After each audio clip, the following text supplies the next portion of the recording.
저녁입니다. 오늘은 그 별을 보았노라라는 제목으로 함께 말씀 나누기 원합니다. 누가복음 2장에 있는 말씀을 먼저 읽겠습니다. 그때에 가이사 아구스도가 영을 내려 천하로 다 호적하라 하였으니 이 호적은 구레뇨가 수리아 총독이 되었을 때에 처음 한 것이라. 모든 사람이 호적하러 각각 고향으로 돌아가매 요셉도 다윗의 집 족속이므로 갈릴리 나사렛 동네에서 유대를 향하여 베들레헴이라 하는 다윗의 동네로 그 약혼한 마리아와 함께 호적하러 올라가니 마리아가 이미 잉태하였더라. 거기 있을 그때에 해산할 날이 차서 첫 아들을 낳아 강보로 쌓아 구유에 뉘었으니 이는 여관에 있을 곳이 없음이러라.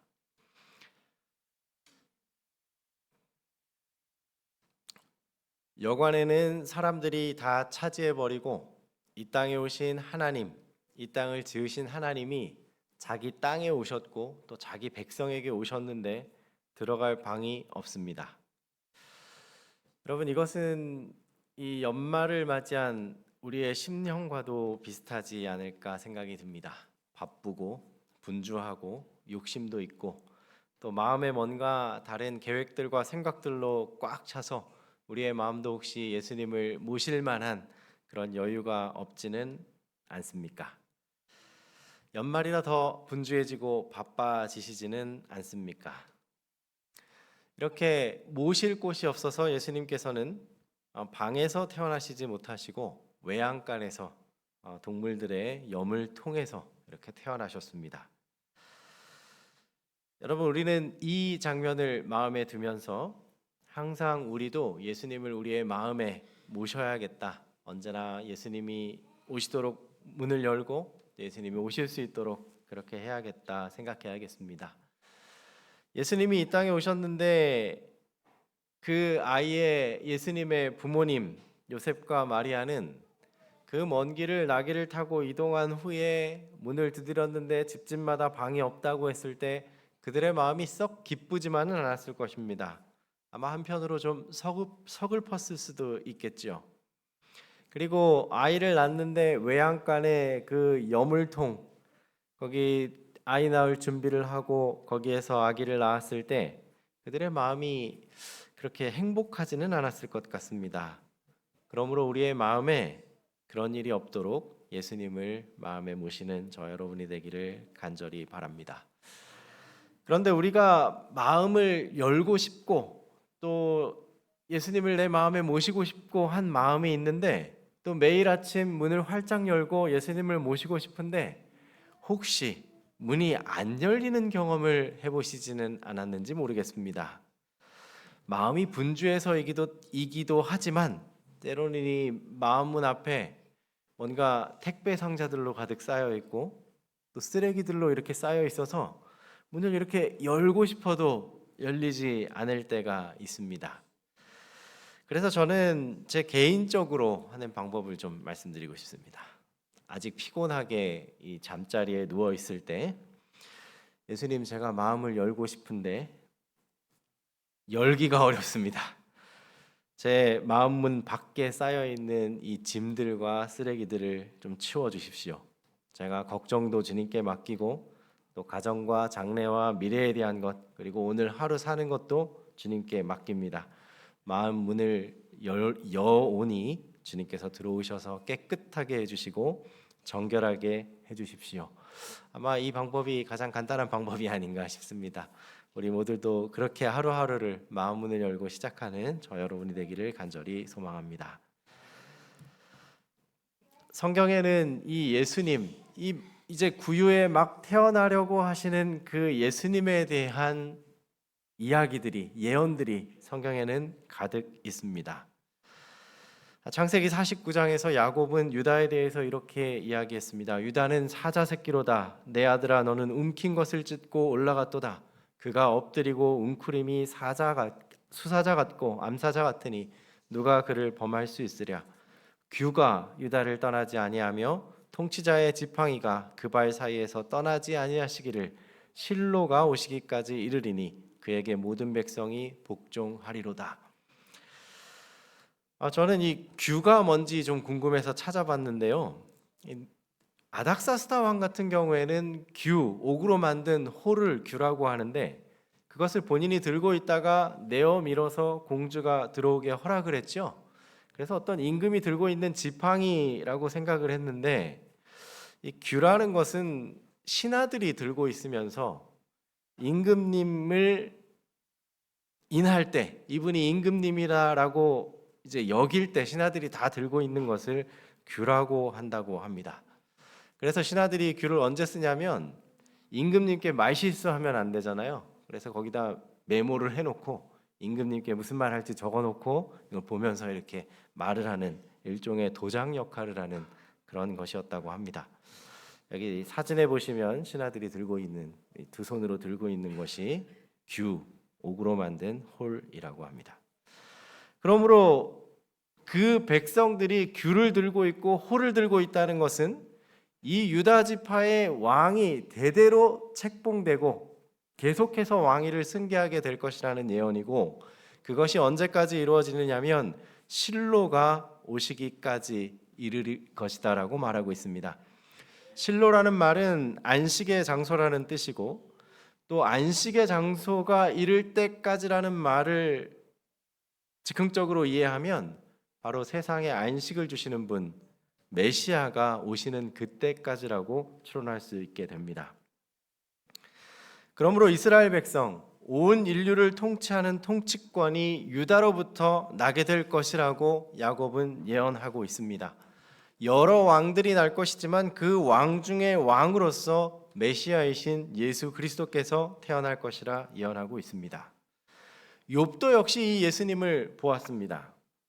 욥기 19장에서 욥은 재산은 다 망해 없어졌고 자식들은 떼죽음 당했고 자신의 몸은 병들어서 기왓장을 들고 북북 긁으면서 피고름이 나는 그때 그는 영적인 안목이 열리고 이렇게 선포합니다. 욥기 19장 말씀에 내가 알기에는 나의 대속자가 살아계시니 마침내 그가 땅 위에 서실 것이라. 욥은 자신의 그 어려운 상황 중에 그의 눈이 열리면서 마침내 땅 위에 서시는 대속자, 구속자, 구원자이신 예수님이 오시는 것을 보게 됩니다. 내 가족이 벗김을 당한 뒤에도 내가 육체 밖에서 하나님을 보리라. 내가 그를 보리니 내 눈으로 그를 보기를 낯선 사람처럼 하지 않을 것이라. 내 마음이 초조하구나. 육체 밖에서 본다는 것이 논쟁의 여지 없이 그는 자신의 이 종기나고 정말 썩어가는 자신의 육체 밖에서 부활의 소망을 가지고 하나님을 만나게 될 자신의 소망을 그리고 있음이 확실합니다. 욥은 자신의 처한 그 비참한 상황 중에 오시는 예수님, 이 땅에 태어나시는 예수님, 그 구유에 태어나시는 그 예수님을 보고 그가 그를 보고자 하는 소망으로 마음이 갈급한 것을 표현하게 됩니다. 그리고 예수님이 오시기 700년 전 드디어 한 선지자가 확신을 가지고 말씀합니다. 처녀가 잉태하여 아들을 낳을 것이요 그 이름을 임마누엘이라 하리라. 인류가 정말 오랜 세월 동안 기다렸던 그 메시아, 백성들을 구원하실 구속자, 그리고 그 백성과 함께 하실 임마누엘의 하나님께서 오실 것이다. 그리고 이 오시는 하나님은 처녀가 잉태하여 아들을 낳게 될 것이다 라고 예언했습니다. 그리고 이렇게 처녀가 잉태하여 태어나는 이 임마누엘 예수님에 대해서, 이 땅에 오시는 예수님에 대해서 욥이 받고 그리고 이사야가 받습니다. 그리고 이사야 53장에서 그는 이 예수님이 어떤 모습인지도 보게 됩니다. 그는 주 앞에서 자라기를 연한 순 같고 마른 땅에서 나온 뿌리 같아서 고운 모양도 없고 풍채도 없은즉 우리가 보기에 흠모할 만한 아름다운 것이 없도다. 여러분, 우리가 산에 가면 보통 뭘 보러 가십니까? 단풍이 든 낙엽 잎사귀를 보러 가시고 또 꽃을 보러 가시고 또 울창하게 우거진 숲을 보러 가시죠.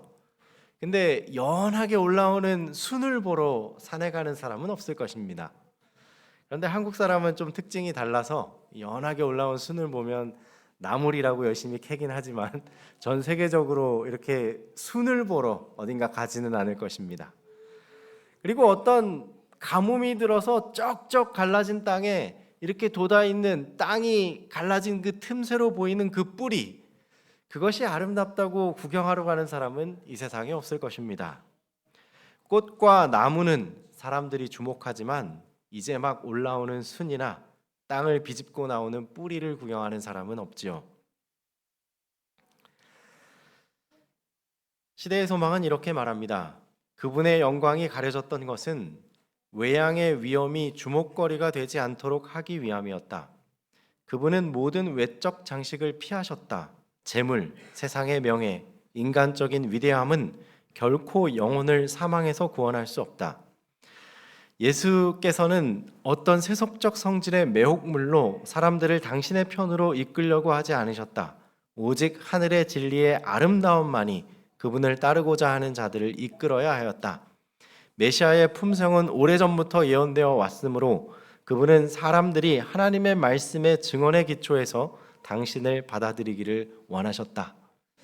어떤 멋진 모습이나 훌륭하고 돈과 재물이 많은 모습 때문에 이분이 메시아라고 인정하는 것이 아니라 성경에 예언되어 있고 예언된 대로 그대로 나타나신 그분, 그리고 성경의 말씀을 성취해 가시는 그분을 보고 이분을 메시아라고 인정해야만, 그렇게 하도록 해야만 했다는 것입니다. 여러분, 우리 예수님께서는 천천만만의 천사와 대군을 거느리고 이 땅에 오시는 분이 아니십니다. 그분은 연한 순과 같이 마치 아기처럼 아기 예수님으로 이 땅에 태어나셨습니다. 연한 순은 봄날에 그 언 땅을 뚫고 올라오는 그 연한 순은 볼품은 없지만 강한 생명력이 있고 또 그 안에 순수함이 있고 생명이 있습니다. 우리 예수님의 모습은 마치 그런 모습과 같습니다. 연한 숲처럼 마른 땅에서 나온 줄기 같아 고운 모양도 없고 풍채도 없지만 예수님께서는 생명을 가지고 그리고 선함으로 가득 차셔서 이 세상에 태어나셨죠. 그러니까 예수님은 다른 말로 하면 어떤 멋진 외모나 또 좋은 풍채와는 거리가 좀 멀다라는 것입니다. 혹시 저보다 잘생겼다고 생각하시는 분들이 계실 줄 압니다. 그러나 외모나 풍채가 아니라 연한 순 같은 주님의 생명이심을 기억하시기 바랍니다. 한마디로 그분의 얼굴과 체경은 사람들이 보기에 인기를 끌만한 그런 것들은 없었다는 것입니다. 그리고 이사야는 이어서 말합니다. 그는 실로 우리의 질고를 지고 우리의 슬픔을 당하셨거늘 우리는 생각하기를 그는 징벌을 받아 하나님께 맞으며 고난을 당한다 하였노라. 이사야는 이 연한 순처럼 태어나신 예수님이 어떤 일을 하실지도 정확하게 기록하였습니다. 예수님이 우리가 당해야 할 슬픔을 당하셨다면 우리에게 남는 것은 무엇일까요? 기쁨이 남을 것입니다. 예수님이 우리가 찔려야 할 그 찔림을 당하셨다면 우리에게 남는 것은 무엇일까요? 치유가 남게 될 것입니다. 예수님이 나의 죄 때문에 상하시고 나의 허물 때문에 찔리셨다면 우리에게 남는 것은 무엇일까요? 의와 선함입니다. 그리고 예수님께서 징계를 당하시고 우리에게 남는 것은 평화입니다. 그러므로 임마누엘의 하나님은 우리에게 자유를 주시고 죄로부터의 평화를 주시고 마음의 평화를 주시는 평강의 왕이십니다. 드디어 그 왕이 이 땅에 오신 것입니다. 마태복음 1장은 이렇게 기록합니다. 예수 그리스도의 나심은 이러하니라. 창세부터 선포되셨던 그 예수님, 욥이 만신창이가 되고 피고름 나는 몸을 끌어안고 괴로운 상황에서 그의 눈이 열리면서 구속자를 보면서 내가 빨리 그분을 만나보고 싶구나 라고 했던 그 예수님, 그리고 연한 순 같아서 볼품 없지만 우리 대신 맞고 찔리시는 그 예수님, 그 예수님이 오십니다. 아들을 낳으리니 이름을 예수라 하라. 이는 그가 자기 백성을 저희 죄에서 구원할 자이심이라.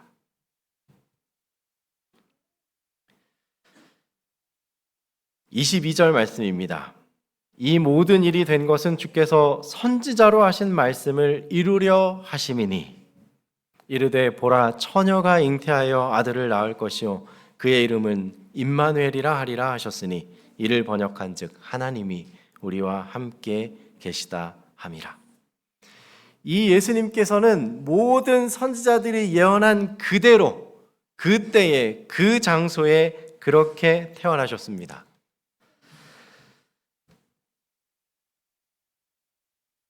그런데 여러분, 여기에 성경에 좀 특이한 장면이 기록되는데요. 이스라엘 백성이 아닌 이방 선지자가 이 메시아에 대해서 예언하는 장면이 기록되어 있습니다. 이스라엘 백성들이 애굽에서 기적적으로 구출된 후에 오랫동안 광야 생활을 하다가 드디어 모압 평지에 이르게 되었습니다. 모압 평지에 천막을 치고 그곳에 머물고 있는데 모압 왕 발락은 그때 대단히 두렵고 또 놀랐습니다. 왜냐하면 이스라엘 백성들이 그저 왕도 없이 떠도는 촌뜨기들 정도로 생각했는데 그들이 이 모압 평야에 이르기 전에 아모리 민족을 그 터전에서 몰아내고 바산의 왕 옥과 그리고 그의 군대를 전멸시켜 버렸던 것입니다. 그리고 그 다음 마주해야 할 나라가 바로 모압이었습니다. 모압은 이스라엘 민족의 조상인 아브라함의 조카 롯의 맏아들이 세운 나라입니다. 그런데 이 모압 왕은 이스라엘의 소문을 듣고 깜짝 놀라서 한 가지 꾀를 생각해냅니다. 그것은 바로 하나님의 말씀을 받고 있는 선지자 발람을 시켜서 하나님의 이름으로 이 백성을 저주하게 하고자 하는 계획이었습니다. 힘으로 안 되면 영적으로 그들을 패배시킬 계획이었죠. 발람은 하나님이 허락하지 않으셨음에도 불구하고 돈과 명예를 얻고자 하는 마음에 발락의 청을 수락합니다. 그리고 나귀를 타고 모압으로 향하죠. 그런데 모압으로 가는 그 길에 이 나귀가 길을 잘 가다가 길을 벗어나 밭으로 들어가는 것입니다. 채찍질을 하면서 겨우 다시 제 길로 돌아왔는데 얼마 가지 않아 양쪽이 벽인 길에서 나귀가 갑자기 벽 쪽으로 몸을 비비면서 지나가는 것입니다. 여러분, 나귀를 이렇게 타고 있는 발람의 다리가 어떻게 됐을까요? 벽에 이렇게 쫙 긁혔겠죠. 다리가 많이 아팠을 겁니다. 그때 발람이 너무 화가 나서 나귀를 때리기 시작합니다. 정말 분통이 터져서 나귀를 때리고 있는데 갑자기 나귀가 말을 합니다. 내가 당신에게 무엇을 했길래 이같이 3번이나 나를 때리시나이까? 그때 이미 화가 머리끝까지 치민 발람은 나귀가 말한다는 사실도 잊을 정도로 화가 나서 이렇게 대꾸합니다. 네가 내 말을 안 들어서 그렇다. 만약 칼이 있었으면 널 죽였을 것이다. 그랬더니 나귀가 다시 말합니다. 오늘날까지 당신이 날 타면서 내가 이렇게 행동한 적이 있습니까? 발람이 말합니다. 없었느니라.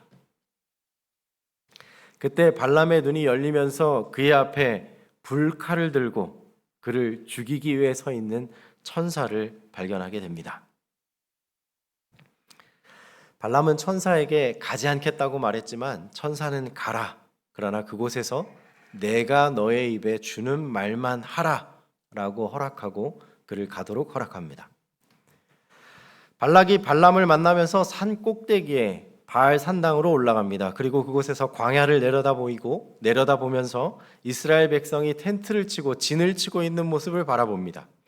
그런데 그들의 그 텐트를 치고 진을 친 모습이 막 엉망진창으로 노숙자들처럼 있는 것이 아니라 질서정연하게 각 지파마다 자리를 꾸리고 한 가운데는 여호와 하나님의 성막을 중심으로 완전하고 장엄하게 펼쳐져 있는 모습을 보게 됩니다. 발람은 그곳에 단을 쌓고 수송아지 7과 스작 7을 준비하고 전제를 드리고 저주를 시작하려 합니다. 그때 발람의 눈이 열리며 이스라엘 역사 그리고 그 역사부터 시작해서 예수님의 재림까지 목격하게 됩니다. 그가 이렇게 부르짖습니다. 하나님이 저주하지 않으신 자를 내 어찌 저주하며 하나님께서 꾸짖지 않으신 자를 내가 어찌 꾸짖으랴. 내가 바위 위에서 그들을 보며 작은 산에서 그들을 바라보니 이 백성은 홀로 살 것이라. 그를 여러 민족 중에 하나로 여기지 않으리로다. 야곱의 티끌을 누가 능히 세며 이스라엘 4분의 1을 누가 능히 셀고 나는 의인의 죽음을 죽기 원하며 나의 종말이 그와 같기를 바라노라 하매. 여러분, 발람이 이스라엘 민족들을 쭉 축복하면서 10절의 말씀을 주목해 보시기 바랍니다. 갑자기 나는 의인의 죽음을 죽기 원하며 그의 눈에 예수님께서 재림하시는 장면이 펼쳐진 것입니다. 그리고 그가 고백합니다. 나의 종말이 그와 같기를 원하노라. 나는 의인처럼 죽고 또 나의 끝은 의인처럼 되었으면 참 좋겠다. 그런데 여러분, 여기 참 중요한 교훈이 있는데 우리 재림 교인들도 우리의 구원을 고대하며 살고 있지 않습니까? 그것이 정말 좋은 것을 잘 알고 있습니다. 그런데 여러분, 바라고 원하는 것으로 그쳐서는 안 되겠습니다. 그저 내가 하늘에 가고 싶다로 끝나서는 안 되겠습니다. 우리는 그 엄청나게 좋은 발람의 눈을 열어서 보여주셨던 그 하늘이 정말 좋다는 것을 우리에게도 보여주시라고 하나님께 간구해야겠고, 그리고 하나님께 그곳에 가기 위해서 우리의 마음문을 열고 온전히 하나님과 함께하는 삶을 살아야겠습니다. 나 자신이 중심이 아닌 정말 하나님을 중심으로 삼는 그런 삶을 사는 저와 여러분이 되기를 간절히 소망합니다. 이렇게 이스라엘 백성을 향하여 계속해서 축복을 이어가자 발락은 발람에게 그만 돌아가라고 하죠. 그때 발람이 한 가지 제안을 합니다. 이스라엘 백성이 보이지 않는 맨 끝에 가서 그들을 보지 말고 한번 저주를 해봅시다. 그리고 저주를 시작하죠. 근데 그때 발람이 이렇게 저주하기 시작합니다. 노래를 지어 가로되 부올의 아들 발람이 말하며 눈을 감았던 자가 말하며 하나님의 말씀을 듣는 자가 말하며 지극히 높으신 자의 지식을 아는 자 적는 자의 이상을 보는 자 엎드려서 눈을 뜬 자가 말하기를 내가 그를 보아도 이때의 일이 아니며 내가 그를 보아도 가까운 일이 아니로다. 한 별이 야곱에서 나오며 한 홀이 이스라엘에게서 일어나서 모압을 이 편에서 저 편까지 쳐서 파하고 또 소동하는 자식들을 다 멸하리로다. 그 원수 에돔은 그들의 산업이 되며 그 원수 세일도 그들의 산업이 되고 그 동시에 이스라엘은 용감히 행동하리로다. 주권자가 야곱에게서 나서 남은 자들을 그 성읍에서 멸절하리로다 하고. 여러분, 여기 발람은 굉장히 특별한 이상을 가지고 선포합니다. 17절 말씀에 한 별이 야곱에서 나오고 한 홀이 이스라엘에게서 일어날 것이다 라고 예언하고 있습니다. 이방의 선지자가 이방 왕과 함께 이스라엘을 바라보면서 예언을 하는데 한 별이 야곱에서 나고 한 홀이 이스라엘에게서 일어날 것이라고 예언하고 있습니다. 여러분, 시대의 소망에서는 이 발람의 이 예언을 가진 그 이방 민족들에게 이 발람의 이 짧은 예언이 계속해서 전수되었다라고 기록합니다. 그리고 이 말씀은 누구에게까지 전달되었냐면 동방에 있는 박사들에게까지 전달되었죠. 그런데 여러분, 우리는 한 별 하면 누구라고 이해합니까? 별이신 예수님, 메시아를 떠올릴 것이고 홀 하면 임금이신 예수님을 떠올릴 것입니다. 그런데 이 동방의 박사들은 별이라고 했을 때 진짜 별을 떠올렸습니다. 한 별이 진짜 일어나고 홀, 임금이 태어날 것이다. 이렇게 예언서를 해석한 것이죠. 정말 동방 박사들이 그 말씀을 묵상하고 있을 때 그들이 하늘의 별을 관찰하고 있는데 궤도도 맞지 않고 움직임도 맞지 않는 한 별, 그러나 너무나 밝은 별이 하늘에 나타난 것을 보게 됩니다. 그리고 그들은 그들의 조상인 발람이 예언한 그 예언을 기억하게 되죠. 그리고 그 별이 움직이는 것을 발견합니다. 그리고 별을 따라 이동하게 됩니다. 아마도 그 별은 천사의 무리가 아니었는지 모르겠습니다. 그 별이 예루살렘에 이르러서 사라지고 그 사라진 별은 어디로 갔을까요, 여러분? 추측컨대 구유에 태어나신 예수님을 찬송하기 위해서, 그리고 목자들에게 그 소식을 전하기 위해서 사라졌을 수도 있습니다. 그렇게 목자들에게 나타나서 구유에 태어나신 예수님에 대해서 선언하고 목자들이 예수님께 경배하고 돌아갑니다. 그 사이 동방 박사들은 예루살렘에서 사라져 버린 별을 아무리 찾으려고 해도 찾지 못하고 아마 왕이시니 궁전에 있을 것이다 생각하고 예루살렘 성을 향하여 나아갑니다. 그곳에서 동방 박사들은 이 예루살렘에서 왕이 태어난다라고 예언되어 있는데 지금 태어난 왕자, 아기 왕자는 어디에 있습니까? 라고 물어봅니다. 그러자 헤롯 왕은 깜짝 놀랐지만 내심 괜찮은 척 하면서 율법사들과 바리새인들에게 묻습니다. 성경에 왕자가 태어난다는 말이 있느냐? 예루살렘의 제사장들과 장로들은 그 사실을 모르는 것은 아니었고 또 그들의 귀에는 목자들이 예수님을 아기 구주로 태어나신 메시아에게 인사하고 왔다는 말이 그들의 귀에도 이미 들어왔지만 그들은 마지못해 베들레헴이요 라고 말합니다. 그들은 동방에서 온 그들이 이미 예수님이 올 것을 준비하고 있었어야만 했지만 동방에서 온 이방 사람들이 이곳에 메시아이신 임금님이 태어나지 않았습니까? 라는 질문에 그들의 자존심 때문에 그들은 마음문을 닫아버렸습니다. 그리고 백성들에게 예수님이 태어난다는 소문은 잘못된 것이고 성경을 잘못 해석한 것이고 정말 사회를 혼란케 하는 그런 거짓 뉴스입니다 라고 사람들에게 말하고 다니기 시작하죠. 예수님에 대한 반대는 예수님이 태어나시는 그때부터 시작하게 되었습니다. 그들의 교만과 완고함이 구주를 결정적으로 미워하여 십자가에 못 박기까지 자라도록 그들은 그들의 문을 악을 향하여 열어두고 말았습니다. 박사들은 다음날 다시 떠오른 그 별을 보고 예루살렘에서 이른 아침 출발합니다. 성문을 나설 때 아직도 이슬이 바닥에 맺혀 있는 그 땅을 걸으면서 그들은 드디어 그 별이 인도하는 한 마구간에 그곳에 있는 예수님을 만나게 됩니다.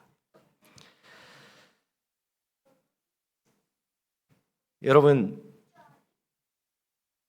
그 빛이 인도한 그곳에서 아기 예수님을 만난 동방 박사들, 그들은 준비한 황금과 유황과 모략을 그 아기 예수님께 바칩니다. 여러분, 우리는 여기서 하나님의 백성보다도 그리고 하나님을 잘 안다고 하는 그 누구보다도 훌륭하고 큰 믿음을 보게 됩니다.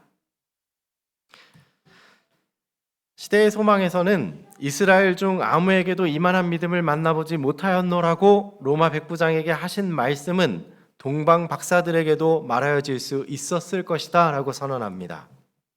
왜냐하면 이 동방 박사들이 한 일은 먼저 하나님의 백성들에게 태어나실 예수님이 이곳에 있느냐라고 물어보므로 그들의 마음을 성경으로 그리고 예언으로 돌렸다는 데에 있습니다.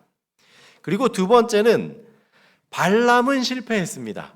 발람은 우리가 볼 때 이방 선지자로서 조금 이스라엘과 유다의 선지자들보다는 부족한 것처럼 보인 것이 사실이었습니다. 그러나 그 후손은 오히려 하나님의 백성보다 더 큰 믿음을 보여주었습니다.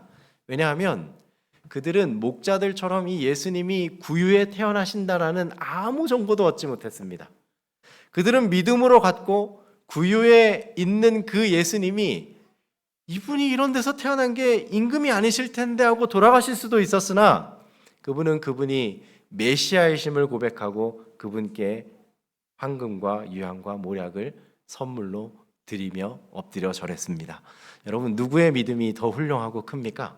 하나님의 백성입니까? 아니면 이방 선지자입니까? 이방 사람의 믿음이 훨씬 큰 것을 보게 됩니다. 사랑하는 여러분, 이제 예수님께서 다시 오실 날이 임박했습니다. 이때 우리는 마음 문을 열고 겸손히 예수님을 모시고 성경의 말씀을 연구하며 큰 믿음을, 날마다 믿음을 더해가는 삶을 살아야겠습니다. 여러분, 정말 사회에 있는 다른 사람 혹은 다른 기독교인들 중에 더 성경 말씀을 열심히 연구하고 갈망하면서 이 예수님이 오신다는 소식을 증거할지도 모르겠습니다. 우리가 더 큰 믿음을 갖고 우리의 예수님, 다시 오시는 그 예수님을 동방 박사들보다 더 훌륭하게 온 세상에 전하는 저 여러분이 되기를 간절히 소망합니다. 12월 벌써부터 예수님 태어나신 걸 설교하는 게 이룰 수 있겠지만 이 12월 한 달 내내 이 나신 예수님에 대한, 그리고 예수님에 대한 사랑이 저 여러분의 마음이 넘치기를 바랍니다. 또 행복한 연말 되었으면 좋겠고, 또 하나님이 주시는 은혜와 행복이 넘치는 그런 연말 되기를 바라며 말씀을 드리겠습니다.